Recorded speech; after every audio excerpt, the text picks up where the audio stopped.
All right, guys, welcome to this episode of the Street Cop Podcast. Today, I'm here with Wayne Comegno. I'm saying that right, correct? That is right. Good. You know what, dude? I don't want to screw up an Italian last name. That'd be very doing disservice to our culture and our people. Yeah, no, you got it. Most people do mess it up. Yeah, Wayne Comegno is one of our Street Cop instructors. He teaches, sees the cash. A lot of questions coming in from folks on what to do when you discover money. What are the amounts of money I can seize? What makes money seizable?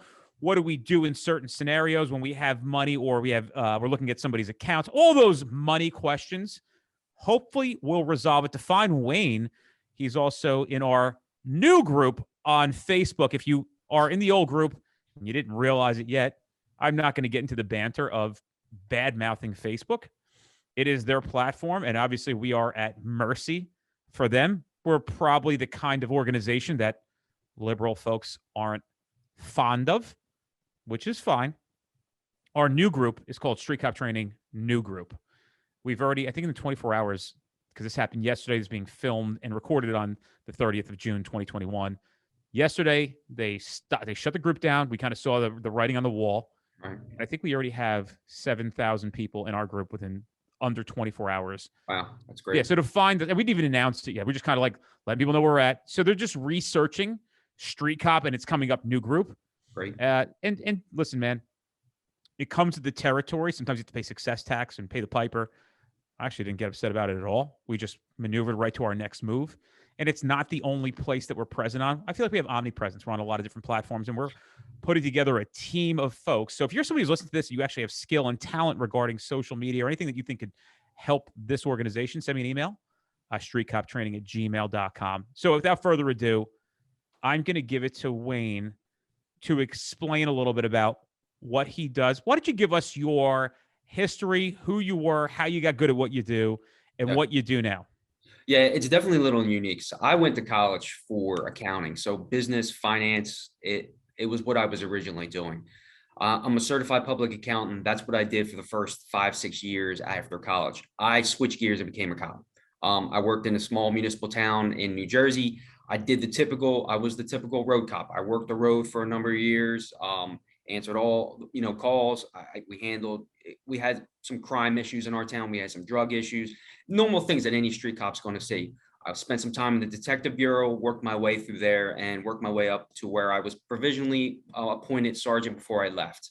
From there, I kind of went to a sheriff's office in Florida, and then came back to New Jersey and worked in a prosecutor's office, where I was placed into a financial crimes unit, where I was the financial crimes detective for my time that I was there. So throughout that time, I worked in various roles, not only in finance and business, but within police. By the time I got to the prosecutor's office, I started to realize that I had certain knowledge and certain experiences that I didn't even use when I was with my municipal department, especially when I wasn't a detective. So I didn't take advantage of a lot of that.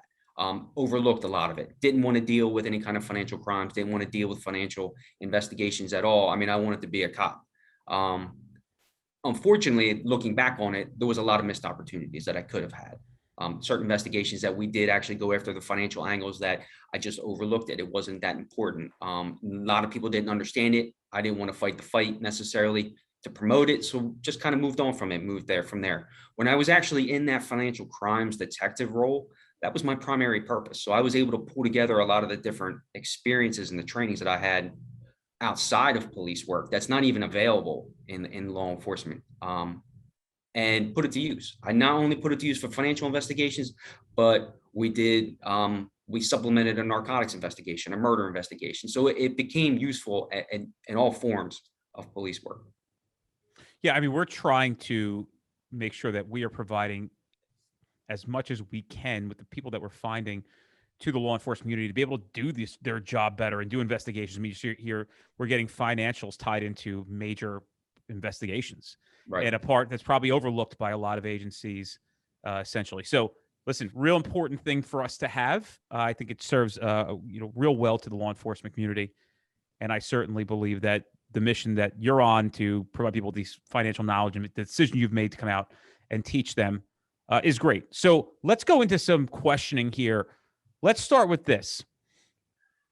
When does money become seizable? Is that too broad of a question? No, not at all. So as long as you can tie and you have that nexus, you can make a connection between the activity, the criminal activity, and the money, the funds, or the proceeds, it becomes seizable. Obviously, just like any other asset that you can seize, if there's a nexus, if you could tie it to the activity, if it is the proceeds, if it is the legal act, if it is the evidence of the crime, money is seizable. Is there a lot of people are, and we're going to go over this a little bit. It's probably two questions in one. The first one is, what is the minimum threshold or the minimum number of funds we have to hit for something to become seizable? For example, where I worked, I think they wanted to have $250 minimum if Right. we're going to seize funds. Right. Yeah, it varies. And I can see that the rules of the game are changing a lot when it comes to seizing cash in itself. Now, technically, cash is seizable at all amounts because there's not a dollar threshold necessarily that's tied to a criminal activity. However, for instance, in the state of New Jersey, the actual trigger number, the one that you want to look at is $10,000, $10,000 and up, $10,000 and below. And that's kind of what we talk about in my class. That's kind of your guideline. However, for instance, in New Jersey, they changed the asset forfeiture rules to where anything $1,000 or less in cash or $10,000 or less in property can't be seized unless you have a criminal conviction. That's certainly going to hamper. It's certainly going to weigh in your decision on whether or not I'm going to seize this cash. Is $1,000 really worth it unless I have a purpose? Unless I know I'm going to have a conviction that's tied to it? Is it even worth my time?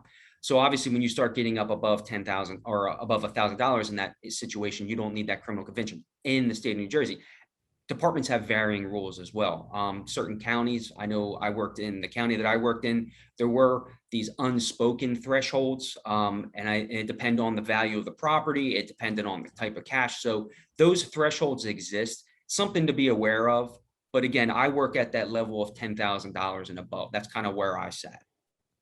Why the $10,000 mark?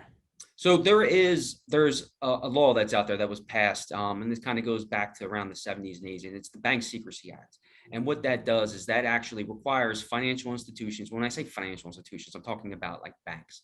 They have to document and monitor the movement of cash in and out. And a lot of it kind of stems in the idea that they're trying to monitor at the time was money laundering, and it had to do with the drug trafficking organizations and them trying to launder their money. And this was the way that they could monitor, track who's depositing cash, who's withdrawing cash, where's the cash moving in and out. The threshold is $10,000. And the way I tell everyone, the easiest thing that you can remember is if you go to a bank with $10,000 cash, you go to deposit that money, you're going to have to fill out a form. They're going to require you to fill out what's called a currency transaction report, or a CTR. And that's actually regulated under the BSA, the Bank Secrecy Act. And what that does, it actually reports that transaction, and you're identifying information. It reports it to an agency called FINCEN. And FINCEN is the Financial Crimes Enforcement Network. And they're actually a part of the Department of Treasury, or the IRS. So technically that information is being reported to the IRS, and that's going to be maintained on file. And that works in the opposite way as well. $10,000, if you walk into a bank and try to withdraw $10,000, that same information is going to be captured at you. So when we start getting at the $10,000 and above threshold, now we have a federal reporting requirement. And when we start talking about reporting requirements, most states, if not all states, have statutes that talk about attempts to avoid those reporting requirements. And that's where we start getting into the idea of money laundering. So if you want to attach a criminal charge to somebody that's trying to, say, transport cash in a car of $10,000 or more, that's potentially, again, with other factors, a clear attempt to avoid a reporting requirement. We have a criminal act that's money laundering. Those are the proceeds. Now that cash becomes seizable. That's the same reason why if you hit a $10,000 payload at the casino, they're going to make you claim that. Maybe the same thing with customs when you're declaring coming back from another country. Do you have more than $10,000? That's the same. That's the exact reason. So $10,000, you're absolutely right. In all those situations, that's that triggering number, and it has to do with the Bank Secrecy Act. That's that threshold. Are there any, again, we've already discussed this a little bit. You've said that there are situations where it could be less than $10,000, but federally, we're talking about the federal offense. A lot of guys will see our videos where somebody says, do you have any money or U.S. currency over $10,000? And that's where essentially that is coming from. Is that correct? That's correct. When is somebody going to be in a position to go after money? You said a criminal nexus, but give some examples of scenarios where maybe the person who may be involved or investigating this is not even thinking about, oh, I didn't know I could go after their money. Oh, I didn't know I can go and seize their funds and their accounts. What are some things that specifically you could think of that would, offer some insight into maybe the patrolman, the narcotics detective, or anybody who's in law enforcement? Yep, absolutely. So that when we start getting into those amounts under the $10,000, the easiest one to think of is drug transactions. So if you have a narcotics transaction, you're going to have two sides to that transaction. You're going to have the drugs and you're going to have the money. In most cases, you're either going to have one or the other. If you don't have the product, you should see the money. In that case, drugs and the cash in that sense are both evidence and evidence of the crime even. So if you have those particular details that lead you to believe that there was a narcotics transaction that occurred, whether it's based on information, criminal informants, or your own observations, or your own investigation, that cash becomes seizable in that same situation that those drugs would become seizable. So that is a common occurrence that you may see in a lot of car stops, for instance, or when you're dealing with individuals on the streets where you may not have the drugs on hand, but you do have the cash. So again, if that same level that gets you to seize those drugs in those situations could also give you that same level to seize that cash. When we find cash on somebody, are some factors in how the cash is being transported, how it's being, concealed? Aren't these things we need to take account when we're talking about seizing funds? Wouldn't that make sense? Absolutely. So the way the person holds the cash, the way the person packages the cash, the way that it's separated in certain instances obviously it's done for a reason. I mean, you think about it, if you're holding cash, most of the time you're going to have it together, whether you have it stacked by denominations, however you have it, but for the most part, it's all be held together. When you start seeing cash in different pockets, some cash that's bound, some cash that's bound by rubber bands, clear denominations, maybe of $1,000, and then you find some, maybe a couple $100 in ones in another pocket, clearly that person's holding that cash for a certain reason. Getting to the reason behind that could make that cash seizable in a lot of sense. They're clearly holding it for different reasons, their cash versus somebody else's. Wouldn't you think if you're interviewing somebody regarding cash, generally, if somebody had a lot of money, they could offer as to why they had a lot of money? For example, I took out a large amount of money yesterday. Interestingly enough, the lady at the bank comes over the ATM, well, not the ATM, the speaker. She goes, Yeah. "Oh, what are you doing with this money?" In my head, I thought, why is it any of your fucking business what I'm doing with this money? So my response to her was, I am going to a strip club. And she started laughing. I said, but like, again, what's the relevance to you knowing? It was just actually a personal question. And I thought she was going to go into like a scenario where she's going to try to offer that, well, Fargo has a program for people like you. You can take money and da-da-da. Like, yeah. you'd never sell you on something. Yeah. Yeah, that's right. And I wouldn't give her that opportunity. I'm a little smarter than the average bear. But if you stopped me with that amount of money on me, and by the way, I mean, I had a pavilion built in my backyard, right? Yeah. This is not me bragging. I'm talking about why I would make a large withdrawal to pay the contractor that built my pavilion. I mean, there are police officers everywhere that have built a pavilion or we spent money on a pool, right? Pool costs $50, and I'm not talking about my pool. You've seen my pool. But generally pools cost $30,000 to $50,000. Yeah. If you had somebody who was cutting you a break and said, "Hey, I'll build your pool. I'll give you a little bit of discount. Can you get the cash from me?" It's not uncommon for somebody to be able to have access to $30,000 to $50,000. So if I was stopped going from the bank that's 4 miles from my house back to my house, and you found this money, I mean, first of all, I would disclose it. I wouldn't be concealing it. Correct. And I'd have a good logical explanation of where I did, and I'd have bank receipts. Absolutely. And we talk about this in my class as well. If somebody is holding cash, especially cash that's of abnormal values, exactly like you're talking about, they're going to want to, not only they're going to want to tell you exactly what they got it, why they have it, and how it's supported, because they don't want to lose it. It's legitimate. Like you said, you're going to have receipts.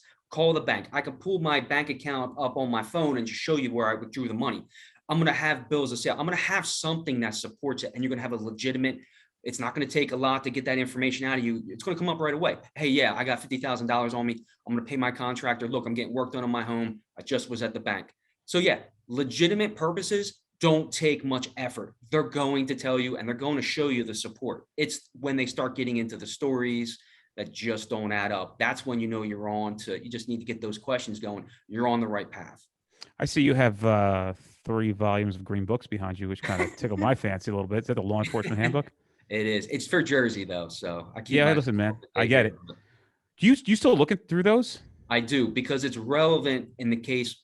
I get questions and I don't want to come off as if I don't know. I don't have a problem telling somebody I don't know something, or listen, I'll get back to you, because I don't know everything by any means. You and me But both. when I worked, it was something that I read every year. That was the one thing that my father passed down to me, was read them books. And it helped me out a ton. It gave me a lot of confidence, where I didn't. One of the things, again, I talk about in my class is, if you don't prepare yourself, it leads you to ask somebody, can I do that? And that's when you're going to start getting no. You need to have that confidence and say, listen, we're right. This is why I'm right, and I can do it. You're going to get a lot of confidence in you from your supervisors, from your administration. Oh Once you yeah. start asking, I just got a couple phone calls. Hey, I had to call the DB. They had to call the DA's office. They had to call, and everybody's just saying no, because it's so easy to say no. You can't get in trouble by saying no. It's when they're not comfortable, especially with seizing cash. A lot of people aren't comfortable with it, and I get it. We don't train our cops properly in finances and financial seizures by any means.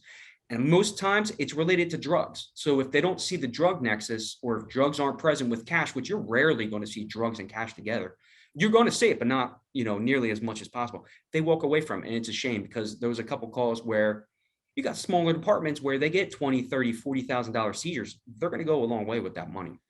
Sure. It's interesting. What would you give advice to a patrolman who maybe comes across maybe somebody with a bad story? I'm going to back it up a little bit. Yeah. At what point do you think that probable cause is established to charge somebody with a statute during the interview? It's a very broad question, but what do we need to prove we have money laundering here in the state of New Jersey? Is that correct? Correct. What are other statutes that we have here in New Jersey, and how could you urge people from other states to look at their statutes? And what do you need to at least have enough probable cause to charge money laundering? And would you consider seizing funds, charging later, or expecting some kind of explanation? What do you think you need to hit the threshold to at least have probable cause? And let's face facts, with a confident moving forward that we're going to get a conviction out of this. Yep, absolutely. So the nice part about it, well, in the state of New Jersey, we need to have that indictable offense that was charged in order to seize, which is fine. The nice one that we have is that financial facilitation charge. And I know most states have comparable types of laws on the books, and they somewhat are loose. They loosely mirror the federal money laundering statute, but we don't need that predicate crime. You can simply try to avoid a reporting requirement, and it's as simple as that. That is a very easy threshold to get to. And most times people that are transporting cash for narcotics purposes, for other legal purposes, they don't understand what a reporting requirement is. And that could be just as simple as you're trying to avoid income taxes. You have to pay child support and you're trying to hide money from your spouse. I mean, think about any time you're trying to hide money when people tell you, I don't trust banks, I don't put my money in the bank. They are attempting to avoid a required reporting. That right there, that's probable cause. So when people have businesses and they say, listen, I have cash, I work a cash business, I keep the cash on me at all times, I have a t-shirt shop, whatever it is that you do, when was the last time you paid taxes? Do you pay sales and use tax? Most businesses have to pay sales and use tax, especially if it's a taxable item. If they aren't doing that, they're avoiding a reporting requirement. Therein then lies your offense, and now your cash is seizable. And again, the seizure is only on the civil side. So you obviously have a significantly lower threshold than you would from the criminal side. And again, within, at least in the state of New Jersey and other states, when you start getting at those $10,000 and above ranges, you don't need that criminal conviction. When does the IRS get involved, and how would you get them involved? They rarely get involved. They don't care. They're a good agency to work with. IRS CID was very helpful. It's just like, it's very tough when, especially you're at the local level, to get any kind of federal involvement. If you can find a federal partner in any of your investigations, it's always going to make your life a lot easier. I was speaking to Kenny about this as well. He works with federal partners to handle his cash seizures. It works for him. I absolutely agree with it. I didn't have that luxury. Everything had to run through our county. So no matter what I did, our seizures ran through our county, and we were most profitable by doing it that way. So I became very comfortable in trying to control my seizures as much as possible. The IRS rarely ever comes through. Some of the interesting things are that we have these reporting requirements. We talked about the currency transaction report. When you go to one bank, you take money out, you put money in, it's $10,000 or more. You talked about that bank teller that asked you that question. Technically, she's required to ask you that question. And what I mean by that is when somebody does something unusual, right, for some reason, and let's just, for instance, let's say that's an unusual type of transaction for your account. If she notices that, Dennis only does this, and all of a sudden he's got $100,000 cash withdrawal, that may throw a red flag up. She's actually required to ask you, try to get that information out of you. It's not something that you have to answer. But what happens are banks are required under that same Bank Secrecy Act, they're required to monitor all banking transactions.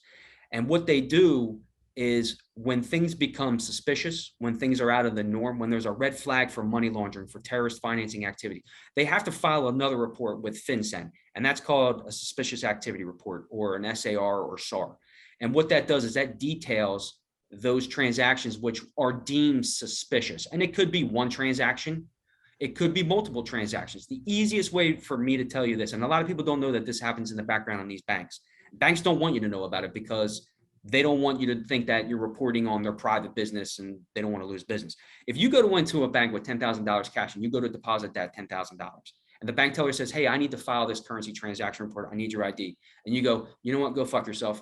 I'm not filing anything. You walk out, you're going to have a suspicious activity report filed on you right away. You'll never know about it. You're not told about it, but it'll go on your record. So when I go and run your information, that's going to show up to say, hey, he attempted to avoid this reporting requirement. So now you're shown a history as well, which is why a lot of times it makes sense. The FinCEN offers, they maintain a database of all this information, and it's available to all law enforcement to use. Now, there are some gatekeepers that try to minimize the amount of access to it, but you are entitled to this information as a law enforcement officer, and it'll give you whether or not these reports are being filed out on any of your targets. And you don't need reasonable suspicion, probable cause. Most of the time, you just need an open investigation. If you get somebody at a local level who's a local dealer, you pull a guy over, you hit him with 300 bags of heroin. He's clearly not a user. He's whether transporting or being a local dealer. What can we do with him from that point forward? Can we look at his bank accounts? What are we able to access to try to seize funds that aren't maybe not present at the moment? Yeah, from a narcotics standpoint, it's the greatest one too. And it's something that we talk a lot about with narcotics investigations.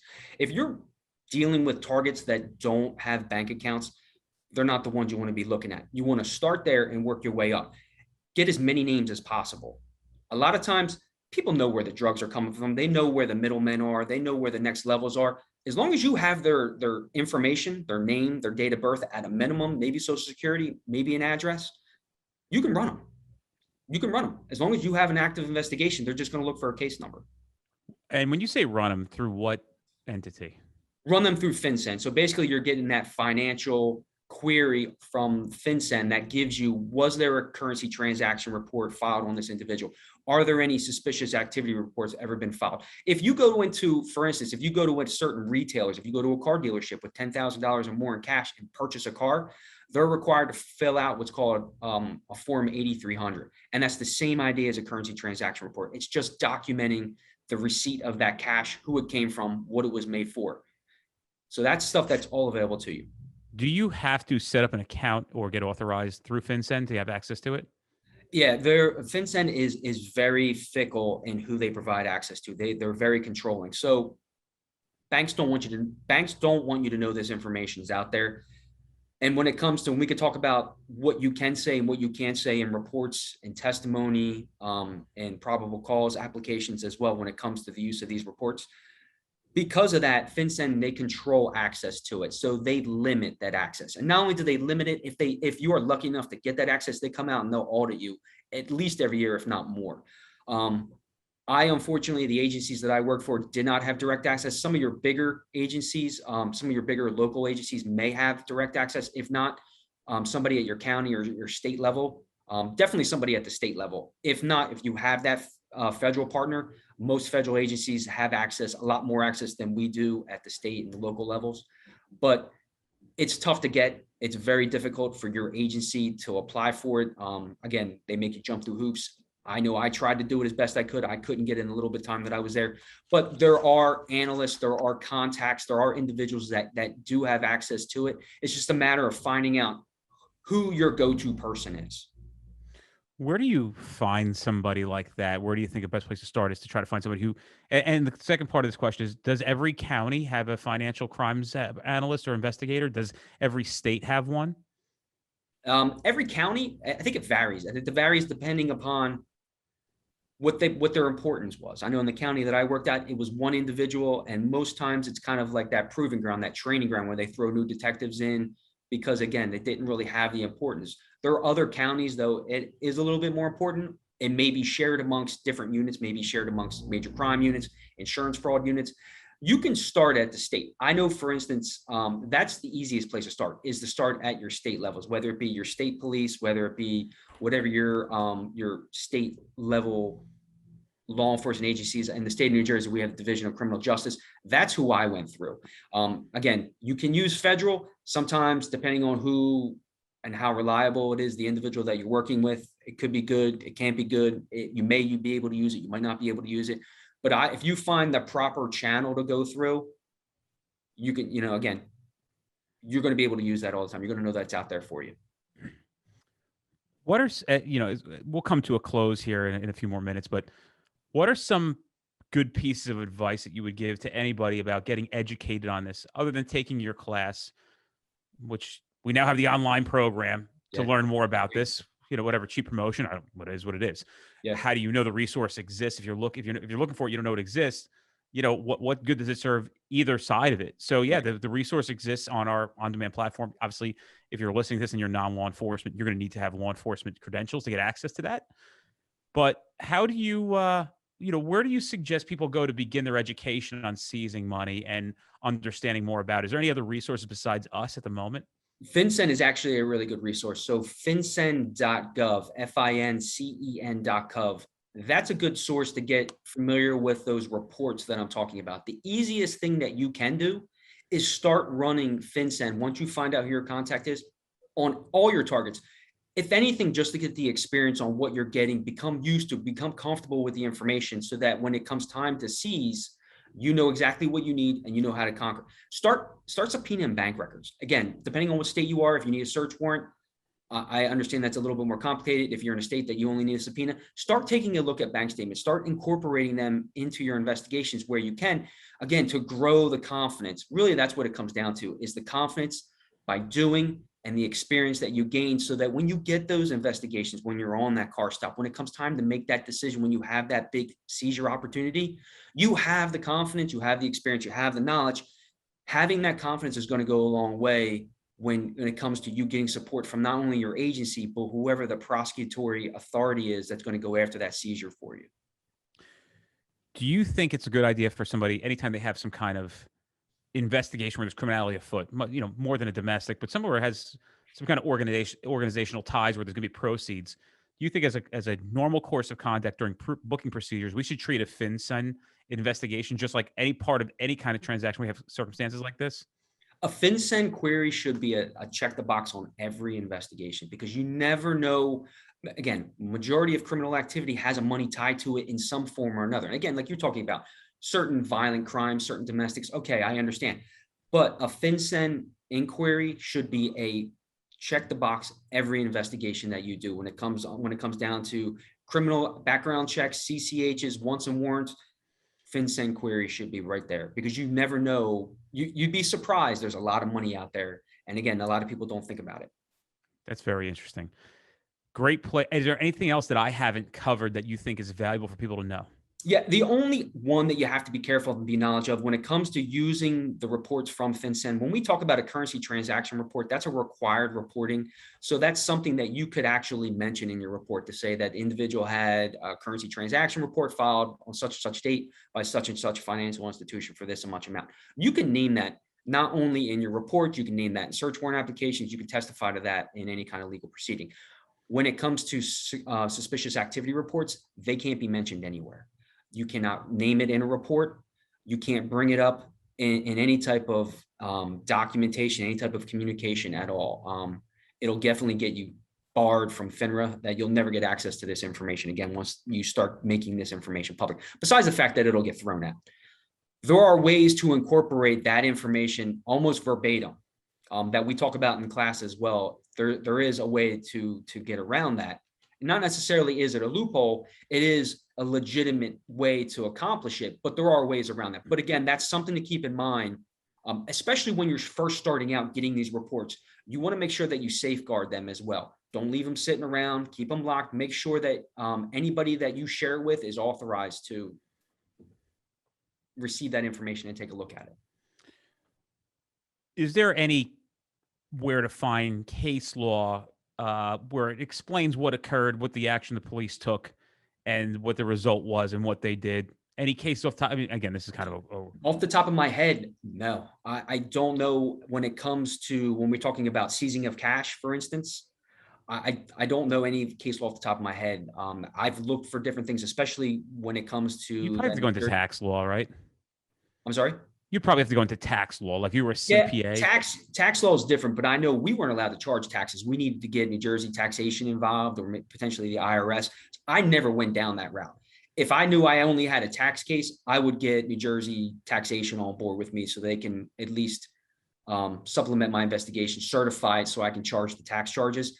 But yeah, you're absolutely right. You're going to find case law in tax. I never touched it. When it comes to that financial facilitations, when it comes to that avoiding reporting requirements, they're pretty wide open at this point. They haven't really been challenged too much. And from what the searching that I've done, at least in our immediate area, I'm not finding much on that.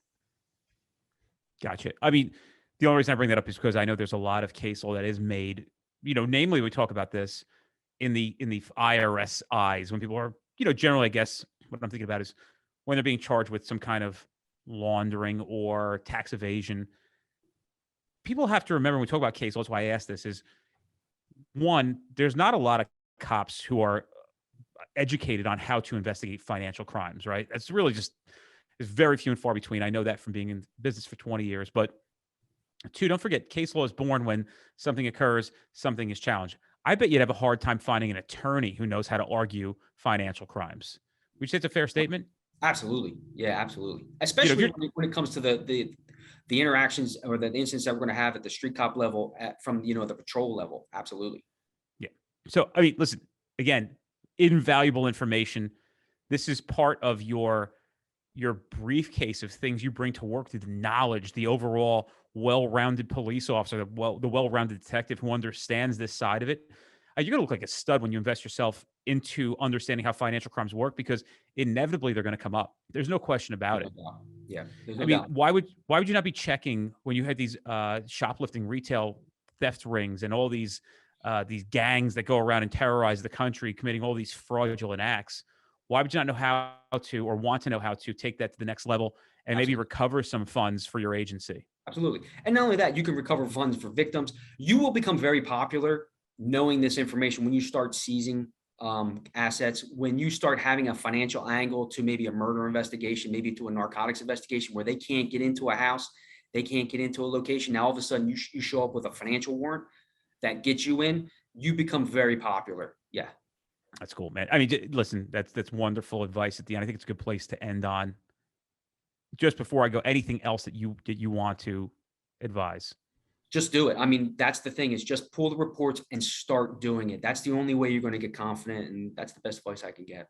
Guys, Wayne Comegno, proud to have him on board the Street Cop family. Check out streetcop.com, streetcoptraining.com. Either way works. We have the Street Cop Conference 2021, October 4th through the 8th. Going to be outrageously good. We have a lot of, dude, it's going to be good. Like, you have to see the stuff we're playing in the background. It's going to be really tight. Sounds good. We have a lot more to do. We're only just getting started on our journey here at Street Cop Training. You can find us in every platform. We have the private group on Facebook. Whatever you need from us, you can email streetcoptraining@gmail.com. If you want to find out more about Wayne's training, go to streetcop.com. If you're a police officer, you get access to all the law enforcement sensitive accounts that we have. We'd love to have you there. And it's free. It doesn't cost you anything. So without further ado, if you like our company, if you think it's important that cops know the things that we're trying to do, tell a friend, tell two friends, tell them to join and listen to the podcast. We're going to try to continue to bring as much value as we can to these podcasts. So without further ado, Wayne, thank you again for coming today and doing the podcast. And we will see everybody next time.